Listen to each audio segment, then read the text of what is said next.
Hi friends, మీకు ఈ video నచ్చినట్లయితే లైక్ చేయండి, సబ్స్క్రైబ్ చేయండి.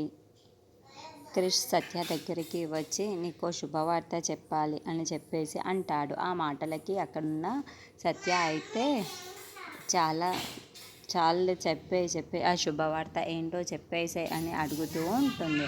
ఆ మాటలకి అక్కడున్న క్రిష్ అయితే చాలా బాధపడుతూ, మనం విడాకులకి అప్లై చేశాం కదా, అది వచ్చే వారమే హీరింగ్ ఉంది, మనం ఇద్దరం కలిసి వెళ్ళాలి, మన ఇద్దరికి విడాకులు వచ్చేస్తాయి, ఇంకా వారం రోజుల్లో మనం కలిసి ఉండేది అని చెప్పేసి అంటూ ఉంటాడు. ఆ మాటలు వినగానే అక్కడున్న సత్య అయితే ఒక్కసారిగా షాక్ అయిపోతూ ఉంటుంది. ఏంటి ఈ క్రిష్ ఈ మాటల్ని వదలలేదా అని చెప్పేసి అనుకుంటూ ఉంటుంది.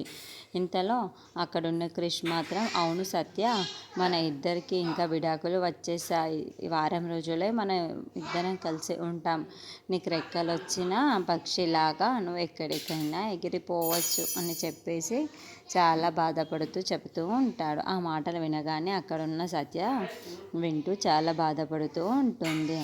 అక్కడ నీకు నచ్చినట్లు నువ్వు ఉండవచ్చు, నీకు ఇష్టం వచ్చినట్టు నువ్వు ఎక్కడికైనా వెళ్ళవచ్చు, నిన్ను బంధించే వాళ్ళు కానీ ఎవరు ఉండరు అని చెప్పేసి అంటూ ఉంటాడు.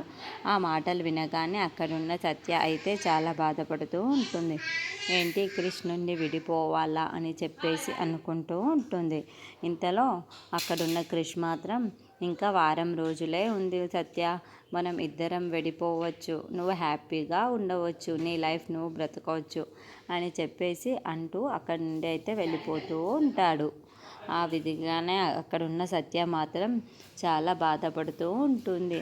ఏంటి క్రిష్ ఇలా చెప్పేసి వెళ్ళిపోయాడు, నాకు ఎంత బాధగా ఉందో తెలుసా, క్రిష్ మాత్రం మామూలుగానే ఉన్నట్టే ఉండు అని చెప్పేసి అనుకుంటూ ఉంటుంది. ఇంతలో అక్కడున్న సత్య చాలా ఏడుస్తూ ఉంటుంది.